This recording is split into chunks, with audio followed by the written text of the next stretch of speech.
Masa masa seorang nabi kepada Tuhan masalah sholat aja harus tawar menawar.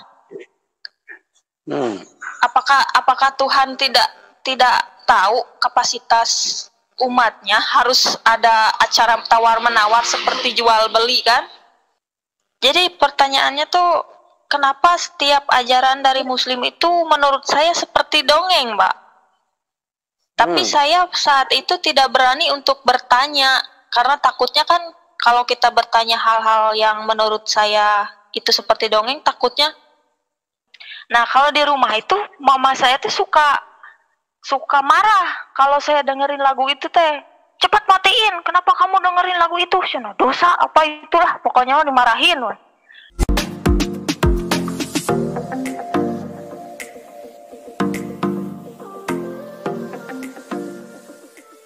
Nama saya Tita Bonita.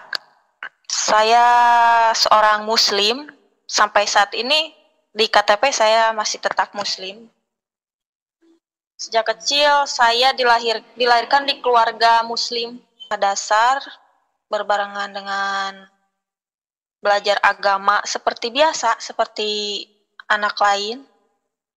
Tapi sejak saat masih kecil saya itu merasa ada pertanyaan, Pak. Tapi mungkin karena saya dilahirkan dari Muslim, jadi menerima saja. Jadi pertanyaannya tuh, kenapa setiap ajaran dari Muslim itu menurut saya seperti dongeng, Mbak? Tapi saya saat itu tidak berani untuk bertanya, karena takutnya kan kalau kita bertanya hal-hal yang menurut saya itu seperti dongeng, takutnya malah dimarahin kan sama guru, sama guru ngaji atau sama orang tua saya. Kamu ikutin saja ajaran yang sudah ada kan, biasanya seperti itu. Makanya cukup saya pendem saja. Contohnya pertanyaan saya itu pernah saya lontarkan ke guru sekolah saya. Kata saya tuh, kenapa ya yang turun ke bumi nanti pada hari kiamat kan Isa Al-Masih, kenapa bukan Nabi Muhammad? Nah, saya pernah ada pertanyaan itu kepada guru saya, tapi kan guru saya cuman bisa menjawab, ya itu kan mau untuk menghakimi orang-orang Kristen. Jadi dari kecil itu doktrinnya itu dari kecil yang berbau-bau agama lain itu udahlah. Terus kan saya ya cukup ya saya ikutin saja itu, mungkin itu jawabannya, meskipun hati saya tidak menerima kok jawabannya seperti ini. Terus untuk menghakimi orang Kristen yang menyembah patung, katanya masa Tuhannya disalib, masa Tuhannya pakai kolor. Nah, saya pernah dengar itu dari guru-guru saya dulu. Gitu terus ya? Kejanggalan, terus pertanyaan lain juga ada. Itu yang kayak dongeng tuh yang rambut dibelah 7. Terus masalah sholat yang katanya kenapa rambut dibelah 7 kenapa, Bu? Memang ya jelas tidak masuk di akal ya. Iya itu menurut saya seperti dongeng, tapi waktu saat itu saya tidak berani bertanya karena takut dimarahin. Pasti langsung ditutup itu pertanyaan kan. Nah, saya itu banyak yang membuat saya ganjil, membuat saya yang kok kayak gini, banyak pertanyaan yang nggak bisa terjawab gitu sama guru ngaji saya, guru sekolah saya, termasuk ya orang tua saya juga. Terus tawar-menawar masalah sholat katanya. Masa orang nabi kepada Tuhan masalah sholat aja harus tawar-menawar. Apakah Tuhan tidak tahu kapasitas umatnya harus ada acara tawar menawar seperti jual beli kan?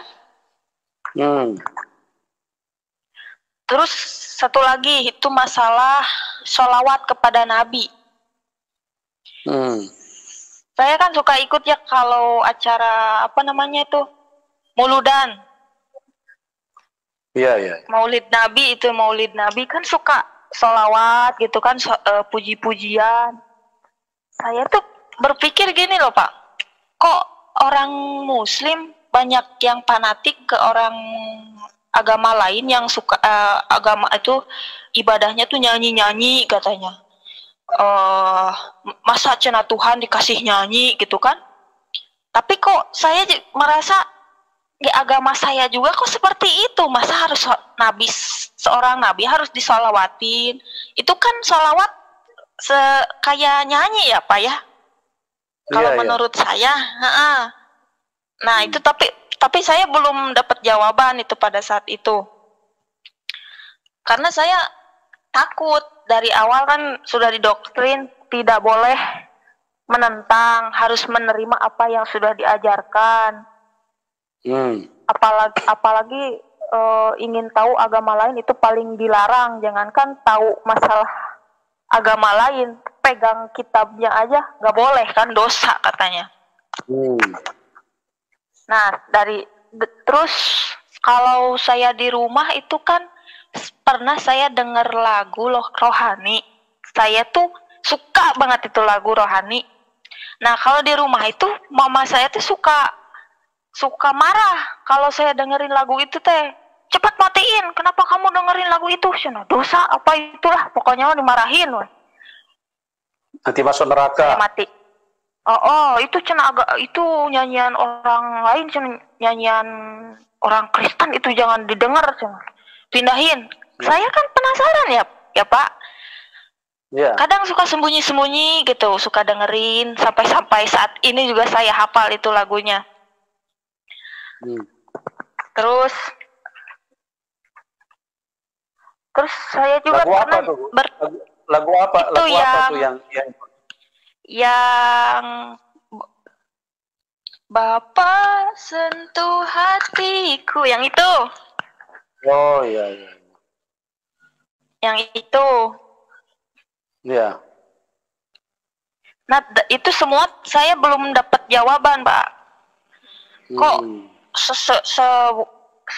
kok agama terlalu membatasi gitu kan? Kok agama tidak memberikan jawaban yang pasti, malah harusnya terus itu ya ajaran yang sudah ada kita ikutin, mau salah, mau benar, mau ada pertanyaan, mau ada kesimpulan, itu kayaknya nggak boleh gitu Pak. Jadi membingungkan saya. Pokoknya samina wa tona. Gimana? Samina wa tona, terima dan percaya aja. Iya, terima dan terima saja gitu. Nah, beranjak dewasa saya udah mulai SMP lah kalau nggak salah. Itu masih belum ada jawaban saya SMP. Tambahkan saya latar belakangnya dalam agama, kalau saya pribadi ya tidak terlalu tidak terlalu apalah masalahnya, tidak terlalu mendalam lah. Cuman ya gitu dengar dongeng saja, dongeng katanya, Iya. Udah beranjak dewasa, saya tuh udah umur udah lulus sekolah, saya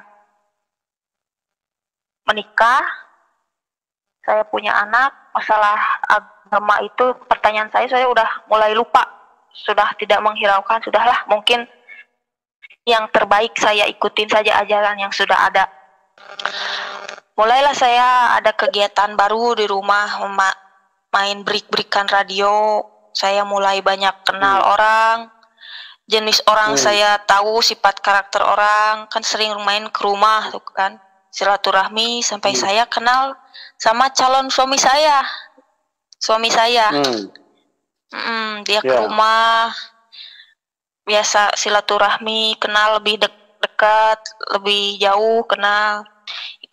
Karena saya jenuh Pak ya, saya tuh minta pekerjaan kepada suami saya. Waktu itu posisi belum jadi suami ya. Iya. Saya dibawa untuk melamar kerja ke kota, dibawa sama calon suami saya. Posisi di situ saya nggak ada pikiran buat jadi suami. Saya dibawa kerja, yaitu suami saya itu sering sekali ngomongin Isa Al-Masih, muji-muji Isa Al-Masih. Sebetulnya dari radio itu kan waktu belum kenal dekat, waktu masih kenal di radio itu suami saya juga sering itu ngomongin Isa Al-Masih di radio, ngenalin Isa Al-Masih,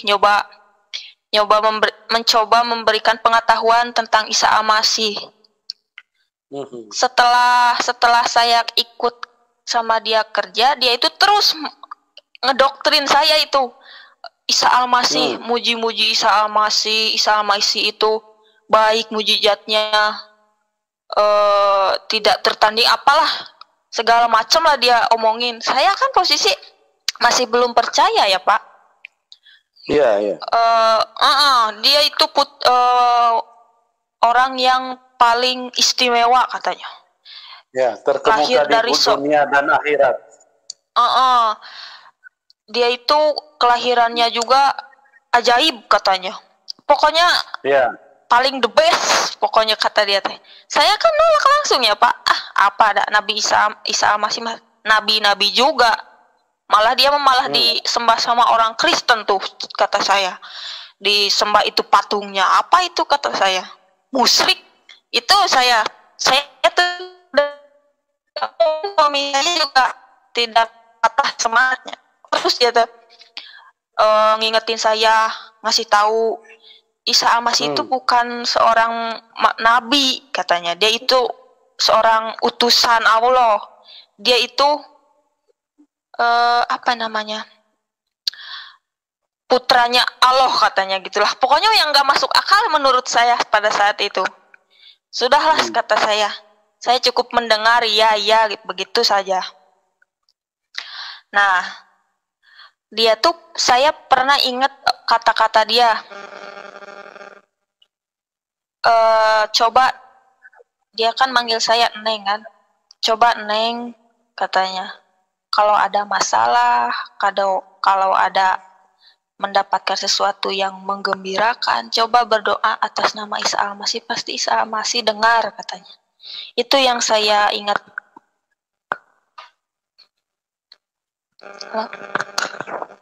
Ya, lanjut. Nah, coba katanya dengar firman Tuhan. Enggak, kata saya, jangankan mendengarkan firman Tuhan. Kitabnya nggak boleh, kata saya kan. Pokoknya saya menolak mentah-mentah itu omongan suami saya. Hingga pada saat itu suami saya mengajak saya ketemu dengan temannya. Kebetulan temannya itu berlatar belakang Kristen, Pak. Dan itu kebetulan orang Amerika. Iya, sama Pak Bruce Walker. Sama istrinya mah belum ketemu. Saya ditemukan dengan temannya berlatar belakang Kristen. Itu makin saya dicecer itu tentang Isa Al-Masih di rumahnya. Makin banyak itu pengetahuan yang menurut saya itu dipaksakan, menurut saya ya. Terus Isa Al-Masih gini-gini, kitabnya semua dikeluarkan. Saya bingung sendiri, Pak. Sedangkan saya Muslim yang tidak percaya satu-satunya di sana. Ada 5 orang kalau nggak salah. Makin puyeng itu otak saya. Terus aja dijejel sama ayat Isa Al-Masih, sama kata-katanya. Saya cukup mendengarkan saja. Mungkin Isa Al-Masih juga pada saat itu sudah bergerak untuk menyentuh hati saya mungkin ya. Karena setidaknya ada yang menempel di otak saya. Sudahlah, kata saya tidak menghiraukan. Saya hanya pada saat itu hanya menghargai, mendengarkan saja. Saya tidak berusaha menolak atau pergi. Saya cuma mendengarkan iya saja. Lalu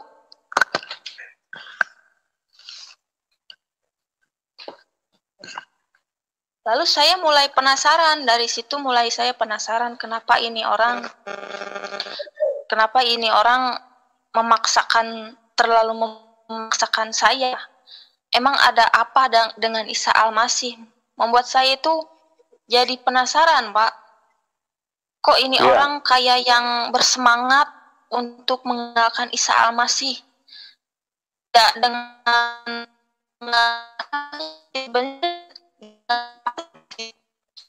kegembiraan.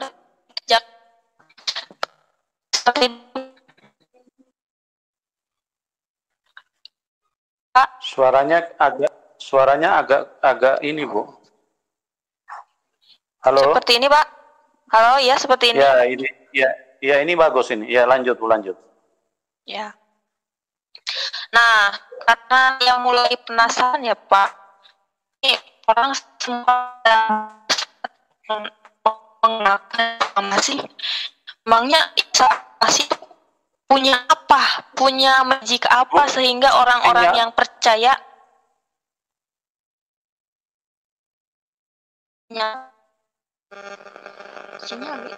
Oh, ya. Lanjut. Ya, oke, lanjut. Nah, saya kan jadi penasaran tuh Pak ya, karena kenapa orang-orang yang percaya Isa Al-Masih bersemangat sekali untuk mengenalkan Isa Al-Masih. Memangnya Isa Al-Masih itu punya magic apa sehingga mereka memperkenalkan Isa Al-Masih dengan begitu semangat, dengan penuh kegembiraan gitu kan? Mulailah saya mendengarkan firman. Halo Pak? Ya, lanjut, Bu, lanjut. Mulailah saya mendengarkan firman Isa Al-Masih itu lewat YouTube. Saya kan tidak punya kitabnya waktu itu. Saya cuma mendengarkan di YouTube.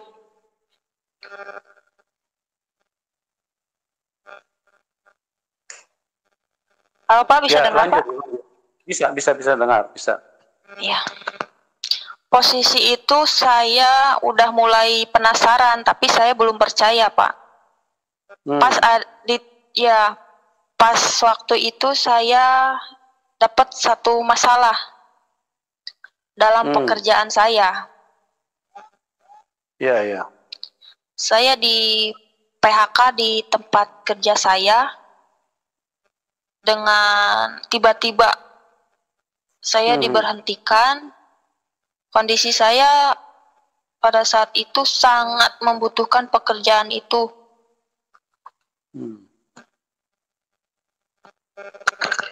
Ya. Halo Pak? Iya.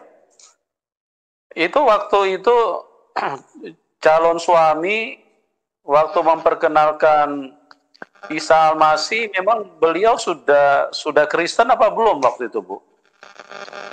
Belum, dia juga masih latar belakang Muslim. Oh begitu, ya.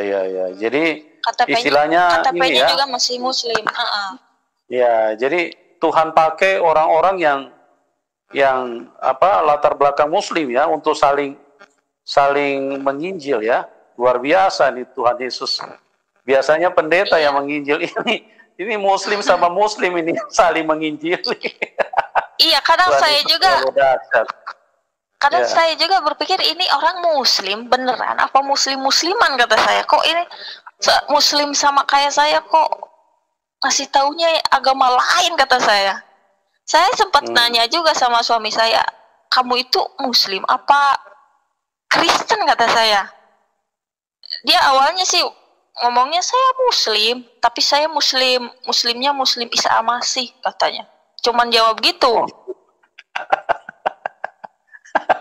Iya. Iya, masa ada Muslim Isa Al-Masih kata saya. Nah, ini waktu saya mulai mau menguji Tuhan supaya saya percaya. Pada saat itu saya di PHK di tempat kerja saya, Pak. Iya.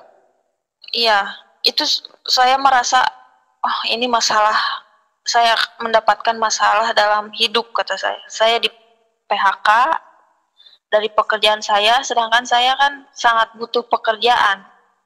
Sangat butuh pekerjaan ini karena kalau saya tidak bekerja, saya bagaimana saya memikirkan keluarga saya di rumah kata saya.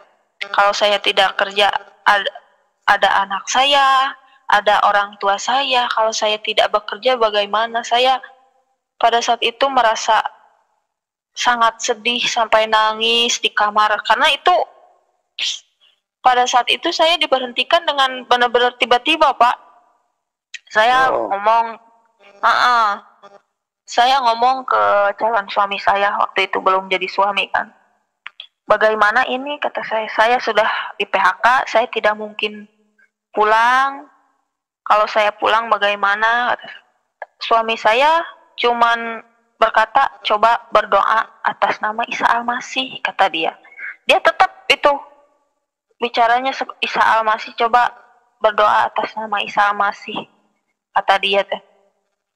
Saya mulailah Pak itu mencobai kuasa Tuhan. Saya coba berdoa atas nama Isa Al-Masih, ya Isa Al-Masih. Kayak saya berdoa seperti ini. Ya Isa Al-Masih, kalau memang Engkau juru selamat, kalau memang Engkau Tuhan, kalau memang Engkau penyelamat saya, penyelamat umatmu, coba tolong buktikan kekuatanmu, kata saya seperti itu. Berikan saya jalan. Saat ini masalah saya dalam masalah pekerjaan.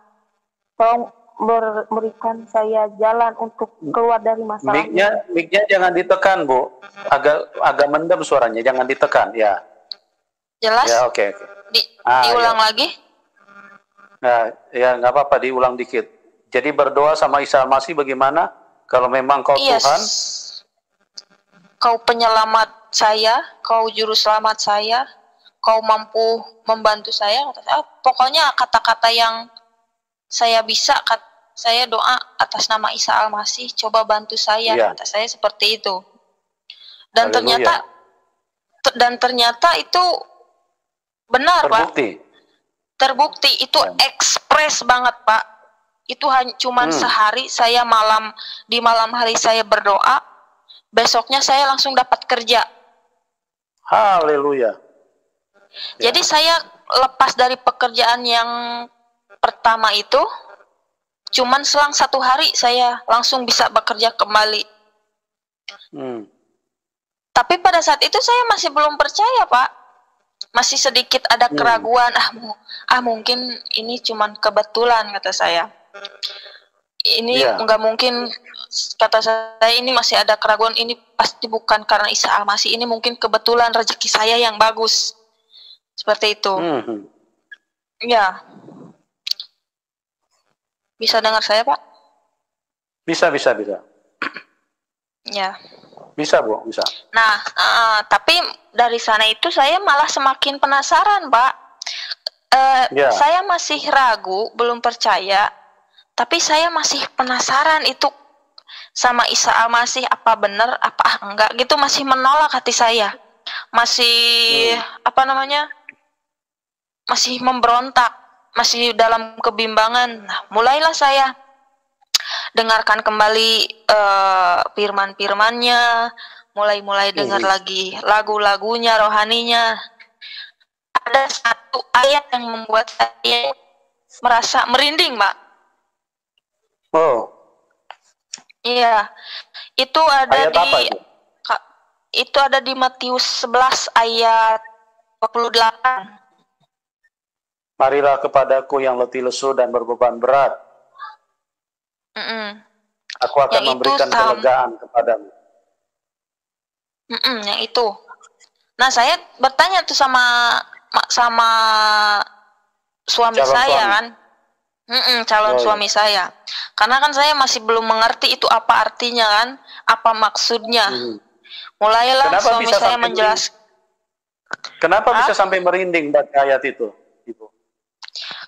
Karena ini tuh meskipun saya belum paham betul ya pada saat itu, tapi saya merasa ada keyakinan.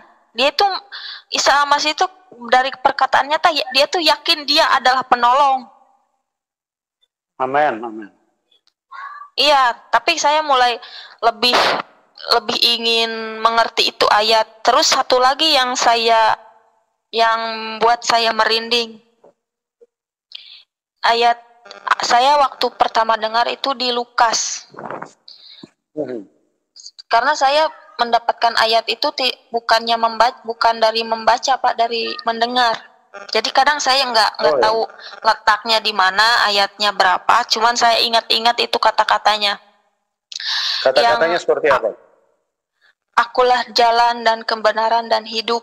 Tidak ada yang sampai kepada Bapa tanpa melalui aku. Yang itu Pak. Yohanes 14 ayat 6. Yang itu. Ya, Yohanes 11 ayat 6. Yohanes 14. Saya nanya lagi itu, udah ketemu ayat itu. Ini maksudnya apa? Kata saya. Kenapa dia begitu yakin kalau tanpa melalui dia saya tidak akan sampai kepada Tuhan, kata saya. Emang dia siapa, punya hak apa, kata saya kan? Iya. Apakah dia benar Tuhan? Apakah dia hanya berbicara omong kosong? Saya bertanya seperti itu kepada suami saya. Suami saya mulai menjelaskan lagi. Di situ saya mulai terbuka, mulai ingin tahu tentang Isa Al-Masih. Kok ini Isa Al-Masih bisa berkata seperti ini? Setingkat Nabi mana mungkin dia mampu berkata seperti itu? Kesimpulan Betul. saya seperti itu Pak. Karena Nabi kan hanya, contohnya yang ada saya pernah dengar itu yang di Al-Ahqaf. Kalau itu kan kata-katanya tidak meyakinkan Pak. Kok ini seorang Nabi, kok kata-katanya meyakinkan seperti ini, kata saya. Mulailah saya belajar lebih lagi, sering mengadakan pertemuan dengan teman calon suami saya itu yang orang Amerika, Pak Bruce. Mulailah di sana menjelaskan tentang Tuhan, tentang Isa Al-Masih, cara kelahirannya dari awal sampai akhir. Karena kan saya nol besar, tidak tahu sama sekali cerita Isa Al-Masih kan dari awal. Meskipun saya berlatar belakang Muslim, tapi saya cerita Isa Al-Masih saya tidak tahu dari nol. Saya diceritakan dari nol sampai akhir, sampai nanti kedatangannya. Mulailah saya lebih yakin, lebih percaya. Bisa dengar saya Pak? Bisa. Lanjut. Udah dari sana kan saya posisinya sudah kerja lagi ya Pak. Iya. Dengan doa saya yang ekspres itu. Tapi saya di sana merasa kehidupan saya masih tetap saja seperti ini. Pekerjaan yang saya jalani, bukannya saya tidak bersyukur ya Pak. Pekerjaan yang saya alami itu tidak lebih baik dari pekerjaan saya yang pertama. Sebelumnya. Yang sebelumnya. Kok jawaban Tuhan seperti ini, kata saya kan. Jawaban Tuhan masih saja tidak membuat saya keluar dari masalah kehidupan saya, masalah ekonomi saya, kata saya. Saya di sana putus asa Pak. Putus asa, kondisi saya tidak dalam hal pekerjaan, dalam ekonomi tidak sedikit lebih baik, malah lebih apa namanya ya? Ya tidak lebih baik lah Pak. Iya. Pas waktu di pagi hari saya pulang kerja kalau nggak salah. Hari itu hari Minggu kalau nggak salah. Saya kan pulang kerja dijemput sama ayah saya. Sama ayah saya. Saya di sana itu udah mulai menyerah Pak, udah mulai masa hidup saya harus seperti ini terus. Kalau saya seperti ini, tanggungan saya kan di rumah masih ada anak saya, orang tua saya, mama saya, kata saya kan gitu. Kondisi saya di jalan itu pas dibonceng sama papa saya berdoa lagi kepada Isa Al-Masih.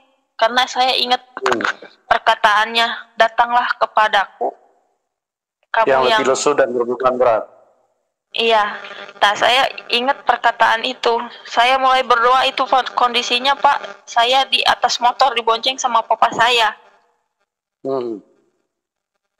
Saya berdoa, ya Tuhan, jika kamu mau membantu saya, Isa Al-Masih, Tuhanku, kata saya, tolong aku saat ini yang sedang membutuhkan Engkau. Berikan saya jawaban kembali, jalan kembali yang terbaik, kata saya seperti itu. Dan puji Tuhan, doa-doa saya selalu ada jawaban, Pak. Haleluya, puji Tuhan. Nah, itu pas hari itu. Ibu Nita, sebentar Bu. Ibu pernah berdoa ke Allah SPT enggak sebelumnya? Sering Pak waktu itu, sering sebelum kenal Isa Al-Masih. Berdoa ke Allah SWT. Terus Allah SWT ada memberikan jawaban apa diam-diam aja, Bu? Ya, tidak seperti saya berdoa kepada Isa Al-Masih, Pak. Jadi Isa Al-Masih itu ekspres. Kalau bisa dibilang ekspres itu. Amin, amin. Jadi itulah teman-teman ya, bahwa Tuhan Yesus itu terbukti, bukan huruf-huruf ya. Jadi kita itu mempercayai Tuhan yang ada bukti. Nah, ini saja coba perhatikan. Sudah ada bukti saja masih ragu-ragu ya. Jadi orang percaya Tuhan Yesus itu tidak mudah, bukan karena Indomie, bukan karena uang. Berbeda dengan orang meninggalkan Tuhan Yesus. Ya, cuman yang saya herankan orang-orang yang di agama seberang tanpa bukti tapi mereka percaya buta gitu loh. Nah, oke Bu, silakan dilanjutkan lagi. Nah, pada saat saya sudah berdoa itu kan saya sampailah ke rumah kan, posisi saya berdoa di motor, sampailah saya di rumah. Karena saya kan libur, hari itu hari Minggu dijemput ke rumah. Itu 1 hari kemudian saya ditelepon, Pak. Dapat jawaban ditelepon di tempat kerja saya yang sebelumnya. Oh, luar biasa ya. Iya. Coba kata dari perusahaan itu yang sebelumnya saya bekerja, coba Cina kalau bisa nanti hari Senin masuk kerja katanya. Jadi saya disuruh balik lagi ke tempat kerja yang sebelumnya. Saya nggak langsung ambil Pak, karena saya masih belum yakin kok ini. Saya berdoa kemarin kok sekarang dapat telepon kata saya kan. Saya sedikit bingung, bukan yang bingung, antara bingung sama nggak percaya. Apa harus saya ambil apa tidak kan gitu kan? Ini doa saya, benar doa saya apa bukan? Saya tidak langsung ambil, Pak. Saya hiraukan dulu. Mulailah saya berdoa lagi kepada Isa Al-Masih. Ya Isa Al-Masih, kata saya kan, apa benar ini doa saya ini jawaban dari Engkau, kata saya kan. Saya berdoa, besoknya langsung ditelepon kan. Apa ini benar jawaban darimu? Jika ini jawaban darimu, kata saya, berikan saya jawaban kembali, kata saya seperti itu. Saya sampai menguji 3 kali itu. 3 hari kemudian itu ditelepon lagi saya. Oh, luar biasa Tuhan Yesus. Ditelepon lagi. Ibu gimana katanya ke saya kan? Mau diambil, mau kerja lagi atau tidak? Kata saya pikir-pikir dulu ya, kata saya kan. Tidak langsung saya ambil. Pokoknya dalam seminggu itu 3 kali perusahaan itu menelpon saya. Pas terakhir, saya berdoa lagi, ya Isa Al-Masih, jika benar ini yang harus saya ambil, untuk terakhir kalinya, berikan saya jawaban kembali yang terakhir kalinya. Ternyata benar. Hari Jumat kalau nggak salah. Apa hari Minggu ya. Langsung ditelepon lagi, Pak. Oh. Ditelepon lagi yang ketiga kalinya, Bu, cepat ya kalau bisa, katanya, kata perusahaan itu. Saya membutuhkan Ibu lebih cepat katanya. Nah, dari situ saya mulai, ya udah mungkin ini jawaban Isa Al-Masih. Sampai seminggu itu 3 kali saya telepon. 3 kali saya berdoa kepada Isa Al-Masih, 3 kali juga saya ditelepon. Jadi kelihatan perusahaan yang butuh ya Bu ya, padahal biasanya perusahaan itu sangat banyak yang melamar, yang berminat ya. Nah, disinilah kuasa Tuhan ditunjukkan kepada orang yang benar-benar ingin membuktikan kuasa dari Tuhan Yesus. Oke, lanjut Bu, lanjut. Nah, udah dari sana kan saya mulai ambil lagi pekerjaan saya yang sebelumnya kan.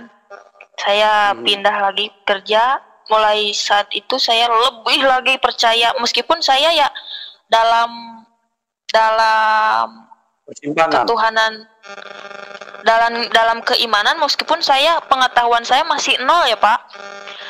Tapi saya sudah mengerti Isa Al-Masih, sudah tahu Isa Al-Masih itu siapa, sudah percaya, sudah yakin.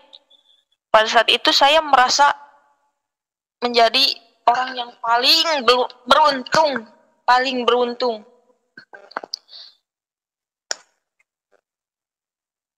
Iya, Bu. Iya, lanjut. Saya merasa paling beruntung pada saat itu. Hingga saya itu merasa, merasa saya itu anak Tuhan yang paling dipilih.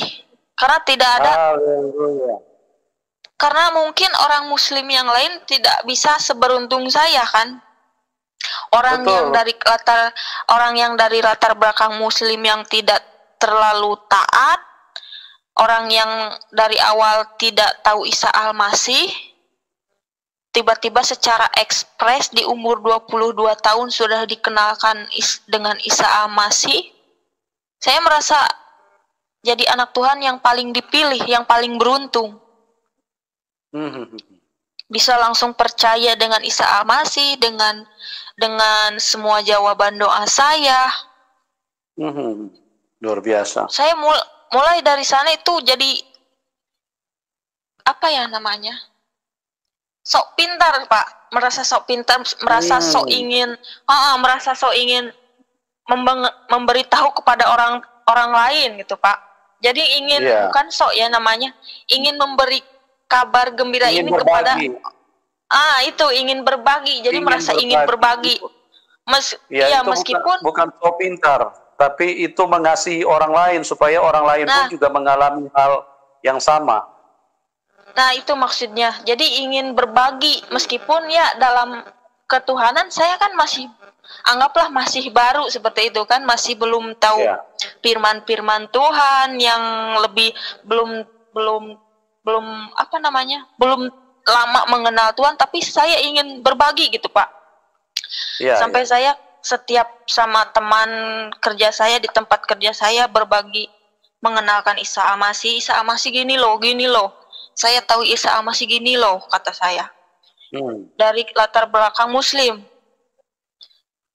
Sampai-sampai ada orang muslim yang mengatakan, kamu mah ajaran ya Eden, katanya.